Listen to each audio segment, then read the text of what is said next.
ఈరోజు చేవెళ్లలో జరుగుతున్న జనజాతర కార్యక్రమానికి ఉప ముఖ్యమంత్రి వర్యులు బట్టి విక్రమార్క గారు, రంగారెడ్డి జిల్లా ఇన్ఛార్జ్ మంత్రివర్యులు శ్రీధర్ బాబు గారు,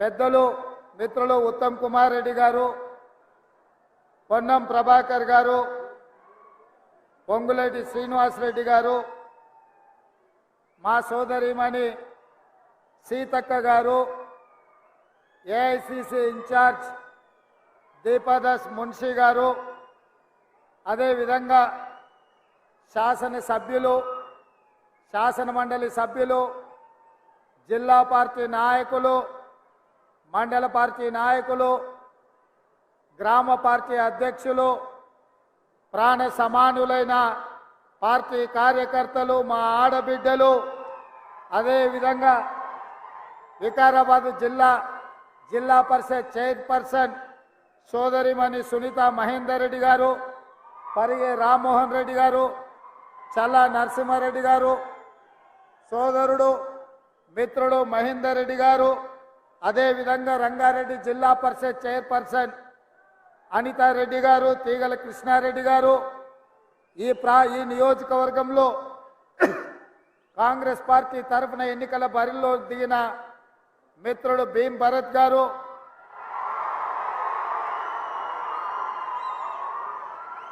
వేదిక మీద ఉన్న నాయకులు, కొన్ని గంటల నుంచి ఎదురు చూస్తున్న పార్టీ కార్యకర్తలందరికీ కూడా హృదయపూర్వకంగా నమస్కారాలు, అభినందనలు.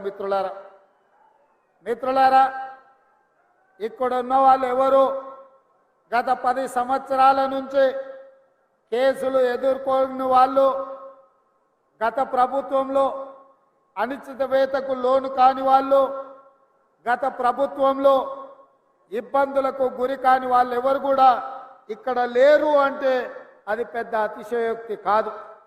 అయినా 10 సంవత్సరాలు ఆనాటి చంద్రశేఖరరావు ప్రభుత్వంలో ఎన్ని కేసులు పెట్టినా, ఎన్ని కష్టాలు పెట్టినా, ఎంతమంది ఆస్తులు ధ్వంసం చేసినా, ఎంతోమంది ఆస్తులు ఆక్రమించుకున్నా, ఓపికతో సహనంతో ఆ ప్రభుత్వానికి వ్యతిరేకంగా నిలబడి, నిటారుగా నిలబడి కొట్లాడి ఇవాళ కాంగ్రెస్ పార్టీ అధికారంలోకి వచ్చిందంటే ఈ అధికారంలో మీ కష్టం ఉంది, మీ శ్రమ ఉంది, మీ రక్తం ఉంది.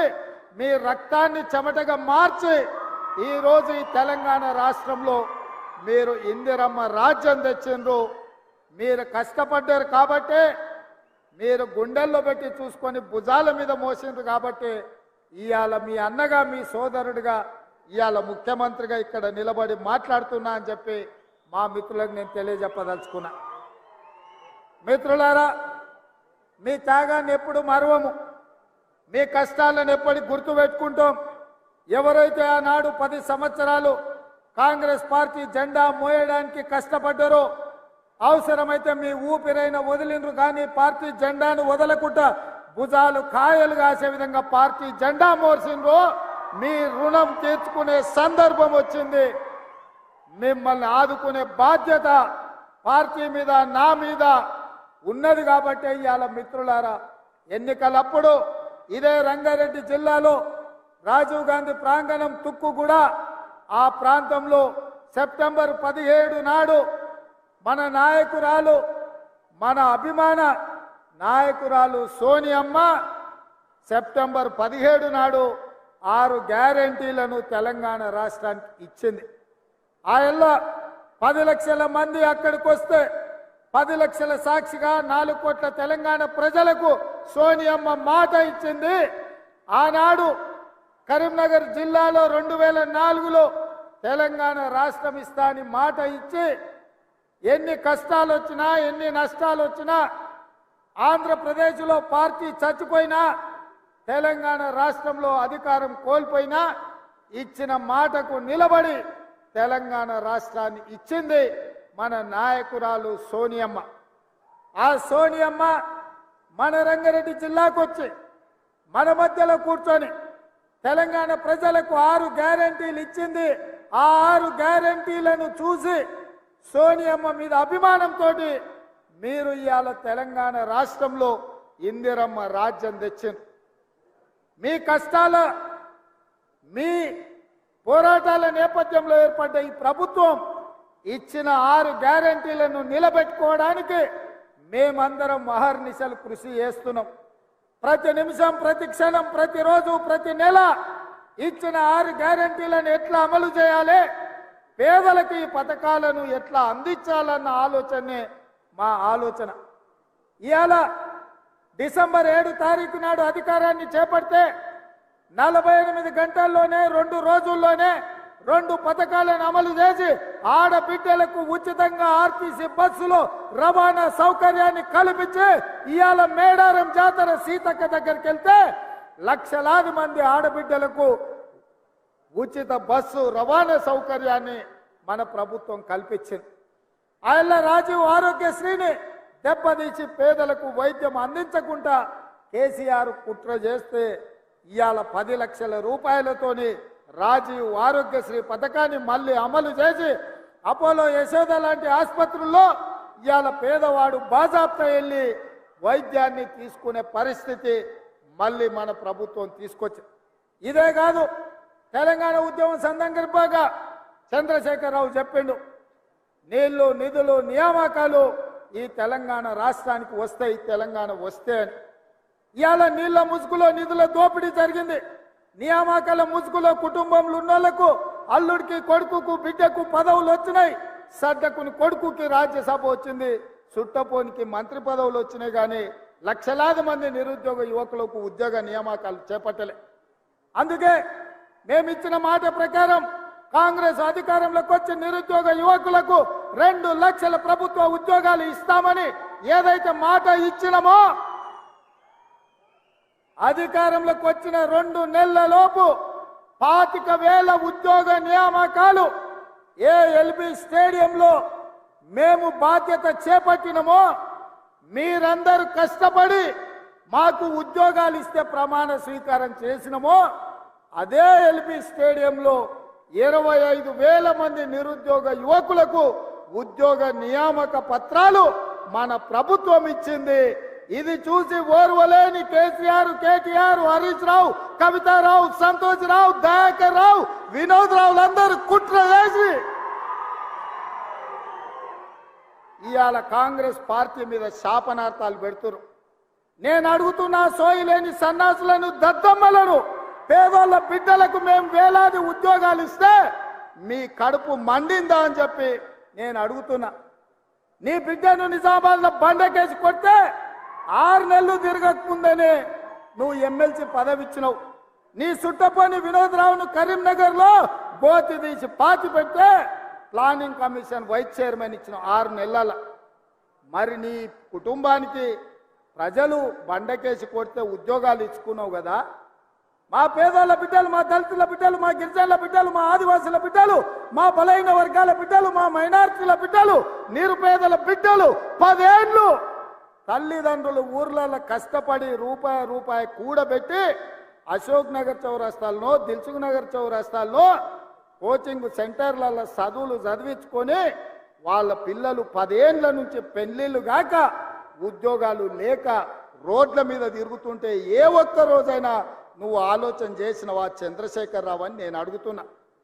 ఇవాళ నీ బిడ్డలకు ఉద్యోగం లేకపోతే నీకు దుఃఖం వచ్చింది. ఉన్న ఫలంగా వాళ్ళకు పదవులు కట్టబెట్టినావు. మరి 10 ఏళ్ళు పెళ్లిళ్ళు కాకుండా, ఉద్యోగాలు లేకుండా పేదోళ్ళ బిడ్డలు రోడ్ల మీద వీధులు ఎంబడి నిరుద్యోగులుగా తిరుగుతూ చెట్లకు ఉరేసుకొని చచ్చిపోతుంటే నువ్వు మనిషివా, మానవ రూపంలో ఉన్న మృగానివా కేసీఆర్? నువ్వు ఏ ఒక్క రోజైనా ఆ పేదోళ్ళ బిడ్డల గురించి ఆలోచన చేసినవా?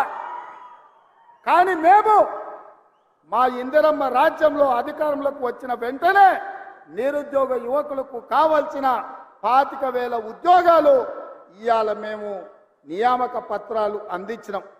మార్చి 2 నాడు మళ్ళొక 6-7 ఉద్యోగాలు ఇవ్వబోతున్నాం. గ్రూప్ 1 పరీక్షల్ని నోటిఫికేషన్ ఇచ్చినాం. తొందరలోనే మెగా డిఎస్సి నోటిఫికేషన్ ఇచ్చి గ్రామాలలో, తండాలలో, గూడాలలో పేదోళ్ళ పిల్లలకు చదువులు చెప్పించడానికి పంతుల్లో నియామకం చేపట్టే బాధ్యత మా ప్రభుత్వం తీసుకుంటుందని ఈ చేవెళ్ళ గడ్డ మీద నుంచి నేను చెప్తున్నా. ఇవాళ నువ్వు ఉన్నప్పుడు పరీక్ష పత్రాలు జిరాక్స్ సెంటర్లలో పల్లి బఠానీల్లాక అరాజు పెట్టి అమ్ముతుంటే సిగ్గులేనోడా ఏ ఒక్క రోజైనా దద్దమ్మల్లో ఆ దొంగల్ని అరెస్టు చేసినవా? మేము వచ్చినాక బొక్కలేసినాం ఎవడైనా అట్లా చేస్తా అంటే.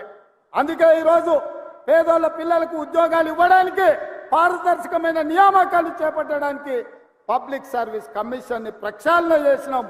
కోర్టులలో ఉన్న కేసులను పరిష్కరించి ఇవాళ వేలాది ఉద్యోగాలు ఇచ్చే బాధ్యత తీసుకున్నాం. ఒక్కరోజైనా తండ్రి నోటైనా, కొడుకు నోటైనా, అల్లు నోటైనా, బిడ్డ నోటైనా, వాని సుట్టపోని నోటైనా ఈ ప్రభుత్వం మంచి పని చేసింది, ఈ పని మంచి చేసినందుకు మేము అభినందిస్తున్నామని ఒక్కరోజైనా మాట్లాడినరా? పొద్దున్న లేస్తే గవే చెత్త మాటలు, సొల్లు వాగుడు. ఎప్పుడు ఇది పోతుందా, ఎప్పుడు మేము కూర్చుంటామని. ఒక ఆయన అంటాడు ఇది 3 నెలలు కూడా ఉండదని, ఇంకొక ఆయన అంటాడు 6 నెలలు కూడా ఉండదని.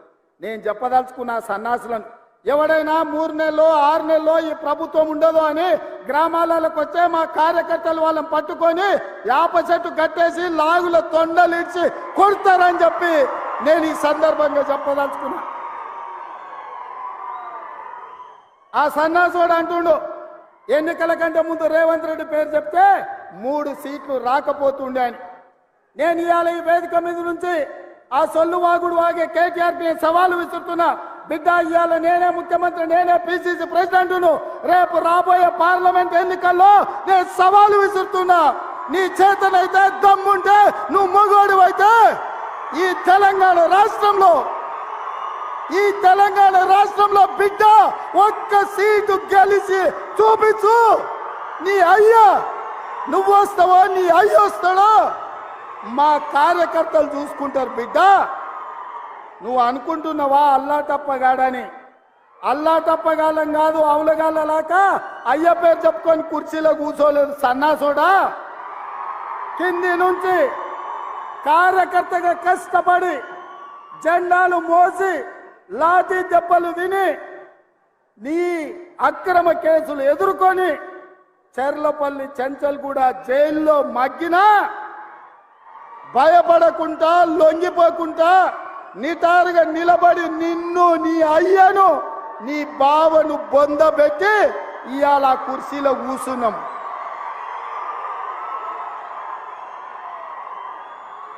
ఈ కుర్చీ ఇనాం కింద వచ్చింది కాదు, ఈ కుర్చీ అయ్య పేరు చెప్తే వచ్చింది కాదు బిడ్డ. నల్లమల్ల అడవి నుంచి తొక్కుకుంటూ వచ్చి నీలాగతో నెత్తి మీద కాలు పెట్టి తొక్కి ఆ కుర్చీలో కూర్చోబెట్టింది మా కార్యకర్తలు. ఇవాళ కుర్చీ ఉందంటే అది మా కార్యకర్తల త్యాగం. ఇవాళ కుర్చీ ఉందంటే మా కార్యకర్తల పోరాటం. ఈ కార్యకర్తలు వీళ్ళు నాకండగా నిలబడ్డంత కాలం, నన్ను భుజాల మీద మోసినంత కాలం, నువ్వు కాదు, నిన్ను పుట్టించిన నీ అయ్య కాదు, వాళ్ళ దేవుడు వచ్చినా ఈ కుర్చీని తాకలేరని నేను ఇవాళ చెప్పదలుచుకున్నా. ఇవాళ ఆయన మాట్లాడుతుండు మేము సోషల్ మీడియా ఉంటే మేము గెలిచేటోళ్ళమని. అరే సన్నాసోడా, ఉన్న టీవీలన్నీ సుట్టపొల్లవే కదరా. మాకేమన్నా టీవీ ఉందా, మాకేమన్నా పేపర్ ఉందా? మా అయ్య చూపించుకోవడానికి ఏమన్నా టీవీ ఇచ్చిండా, రాసుకోవడానికి ఏమన్నా పేపర్ ఇచ్చిండా? సొల్లువాగుడు వాగడానికి మాకేమన్నా మైకులు ఇచ్చిండా? సాయంత్రం పూట సేద రీయడానికి జూబ్లీహిల్స్లో సినిమా వాళ్ళ గెస్ట్ హౌస్లు ఏమన్నా మాకు ఇచ్చిండా? ఏమిచ్చిండా?